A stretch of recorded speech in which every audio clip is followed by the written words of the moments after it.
BZ group પર CID ક્રાઇમનો તપાસનો ધમધમાટ યથાવત છે। અરવલ્લીના માલપુરમાં સીઆઈડીની ટીમ ઓફિસમાં તપાસ માટે હાથ ધરી છે અને એજન્ટ મયુર દરજીની ઓફિસની બાજુમાં આવેલી દુકાનમાં પણ તપાસ કરવામાં આવી।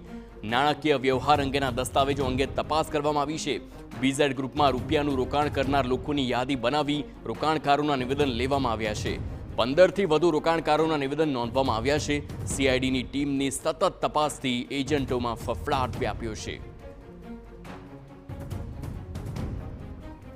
જે પ્રમાણેની આ ઘટના સામે આવી છે। અરવલ્લીમાં પણ સીઆઈડીની ટીમે તપાસ હાથ ધરી છે। બીઝેડ ગ્રુપના એક બાદ એક કૌભાંડ સામે આવ્યા છે અને અલગ અલગ જિલ્લાઓમાં હવે સીઆઈડીની ટીમ તપાસ માટે પહોંચી છે। સંવાદદાતા અવનીશ ગોસ્વામી ફોનલાઈન પર છે। અવનીશ, જે પ્રમાણે અરવલ્લીમાં સીઆઈડીના ધામા છે, હાલ શું વિગતો મળી રહી છે? વાત કરવામાં આવે તો જે પ્રકારે અરવલ્લીમાં સીઆઈડીની જે ટીમ પહોંચી છે માલપુર ખાતે, જે મયુર દરજી હતો, મયુર દરજીની ઓફિસની બાજુમાં એક ઓફિસ હતી, તે ઓફિસની અંદર સર્ચ કરવામાં આવી રહ્યું છે।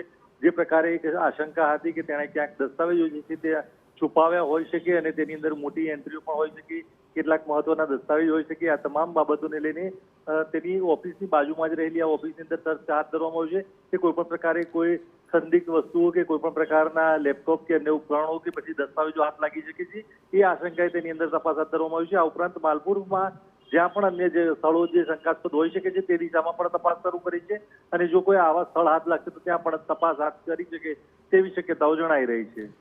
આભાર અવનીશ સમગ્ર માહિતી બદલ। એટલે કે હવે સીઆઈડીના હાથે કોઈ પણ બચી નહીં શકે, કારણ કે જ્યાં જ્યાં શંકા છે, જ્યાં જ્યાં ઓફિસ મળી રહી છે, તે તમામ જિલ્લાઓ અને તે શહેરોમાં સીઆઈડી પહોંચી રહી છે અને તપાસ હાથ ધરવામાં આવી છે। હાલ અરવલ્લીના માલપુરની આ ઘટના છે જ્યાં સીઆઈડી ટીમના ધામા છે।